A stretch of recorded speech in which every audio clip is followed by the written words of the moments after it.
Hey guys, Paul here from FamilyWheels.ca, and it's not a car review this week we've got coming up, but instead a car seat 101, because I don't know about you, but I had a really hard time picking out the right car seat, getting everything dialed in when we first had Roger. 2 years on here with a toddler, and I still think I'm kind of figuring out and kind of just making it up as I go. So I'm going to play the village idiot here this week, and we've got a car seat expert with us. She's going to give us everything we need to know about car seats and what some of the big mistakes are that people make as well. So stick around. That's all coming up on Family Wheels.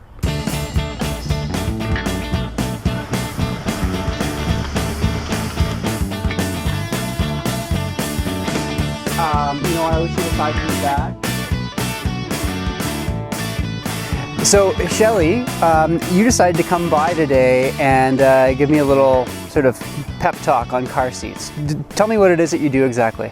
Well, what we do, I guess in a nutshell, is that we're kind of educators. We come along when somebody's got questions about a car seat or questions about their install, or they want to learn about installs, and we make sure that the parents have the right information to install their car seat correctly. The whole sort of technician role is interesting. Where does the funding come for something like this? Out of our own pockets. Really? It does. Huh, interesting. So it's just something that you feel really passionately about. Absolutely. Talk to me about some of the mistakes that people make when they're first going to go get a car seat. They've got a kid on the way, mom's pregnant. What are the big mistakes that people make? Buying the car seats probably from the outset is that they might not know what exactly is going to suit their needs. So, perhaps they buy one that's not suited for a small infant, and they end up having a small baby and it doesn't fit, so they're going to have to go and get another seat to fit the baby. Or it's one that just simply doesn't fit the size of the vehicle. I'm looking at car seats that some of which are convertible, so they can start out, with an 6.5 pound baby on board, and then move all the way up to a booster seat as well. How does a car seat like that work, and is there any downside to getting a car seat that does have that convertible ability to it? Well, some convertibles really do work well from birth. Their harness slots are really low, so they're going to fit a small baby really well. And others not so much. They might say 4 or 5 pounds on them, but their harness slots are high enough that they aren't coming from below the shoulders, and baby ends up not fitting it. So those ones are better suited for when kids get older. Sometimes the recline that they need to fit in a vehicle, just because they are a large seat, is too much to actually fit correctly in the car, and you're not going to be able to achieve that recline that you need for a newborn. That's an interesting thing that you bring up, because of the different angles that are needed and the requirements in that way. There are a lot of cars that we've tested on Family Wheels that seem like a real pinch for a car seat, particularly when you start to look at rear facing. So are there certain things that you should consider when you look at your car relative to the seat that could maybe fit in the back seat of that vehicle? Well, relative to the car, how many car seats you're actually trying to fit in there. So if it's just one baby, usually that's a little bit easier than trying to fit 2 or 3 kids, especially when you've got multiple kids that are rear facing. Sometimes the center seat works better for these car seats just because there's a little bit more clearance in them. Sometimes there's not, because there's a hump. Usually it's the depth between the seat and the seat in front of it that it's going to do the most possible to try and make it difficult to fit a seat in the car. Sometimes it's even the slope of the seat. Sometimes you get a really deep seat, like say a Mustang or a Mini, where it's going to be really difficult to get that to fit right in there at the right angle without some maneuvering. Yeah, because it's kind of like a sunk-in sports bucket seat in the back too, right? You bet. There's always seats that fit, and sometimes I guess aside from trial and error, or trying every seat out in the store, sometimes it's easy enough to call up a technician and say, hey, do you know what actually fits in this car? How do people find you? In Canada, they find us on the CanadianCarSeatNetwork.com. In the US, it's safekids.org.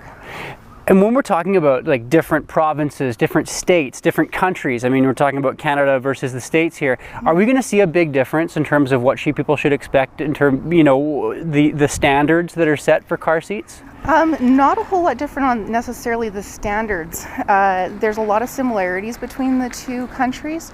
There are some seats that actually are fairly similar between the two countries. Some of them do come with differences and some of them don't. If you take the even flow seats, for example, those ones are actually dual certified if they're purchased in Canada. So the seats that you'll see here, you'll actually see the same models in the US. Okay, interesting. One thing I noticed was when we were shopping around for a car seat was that they actually come with expiration dates on them. And that was a real surprise to me because, you know, it's not a jug of milk. Well, why can car seats expire? Oh, see, now this one I can definitely answer because I've had car seats in my garage for the last 19 years. The plastic on them does actually start to crack after a point, and you know, they're now toys for your kids, and parts wear out, especially when you've got kids with Cheerios and juice boxes sitting in the back there, so things start to not work as well. And because, you know, you've got new car seats and new technology coming on the market, they want to make sure that the kids have got the safest options available to them. The car seats from 20 years ago definitely do not perform the same as the car seats we have today. Yeah, that makes sense. But there are some car seats, like the one that we've got, for example, was sort of a mid-range one that has a 5-year expiration, while some of the more expensive ones that we were looking at have a 10-year expiration. So why the difference? It's just a difference in the way that they do their testing, the way that they've, you know, the products that they're using in making the car seat. There's, you know, so many variables for that one. Okay. You know, and they're definitely getting longer. You know, like you said, 10 years is some of them. There's going to be some of them in certain modes that'll be up to 12 years. Really? Yep. Cool. So they're trying to make the technology and the product last longer.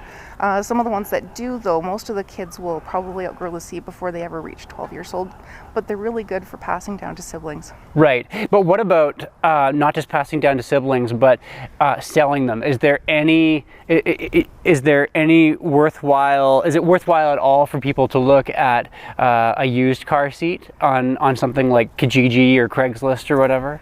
No, that one, you know, we always tell people to do with caution.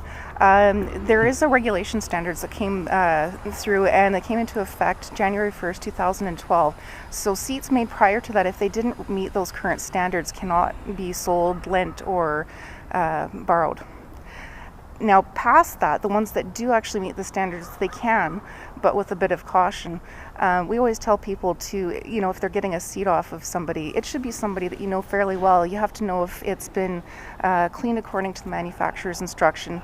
You need to know if they've been in an accident with it. Even if it's just a fender bender, some of them do require replacement after an accident. Well, just because the plastics are stressed and it might not perform well? Yeah, and the only way to test that it's going to perform well in an accident is just actually put it through an accident.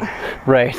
So it's kind of a moot point, and for the price of some of them, it would cost more to actually do that than to replace the seat itself. There's, you know, there are a couple other factors when you're looking at buying used, and some of it is you have to know that person well enough to trust that they are going to give you something that's going to be safe. You know, do you know that everything about that seat is going to be functional? Do you have the manual? You know, how's it been treated? Right. Yeah. Interesting.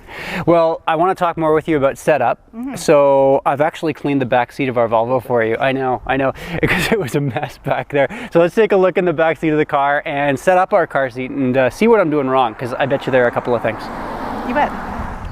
All right, so Shelley's been slaving away here and getting the rear-facing child seat set up for us here in the back seat of our Volvo. And tell us, Shelley, what you've done exactly and some of the mistakes that people make with rear-facing as well. Okay, well, this particular seat here, we've got it installed with lower anchors.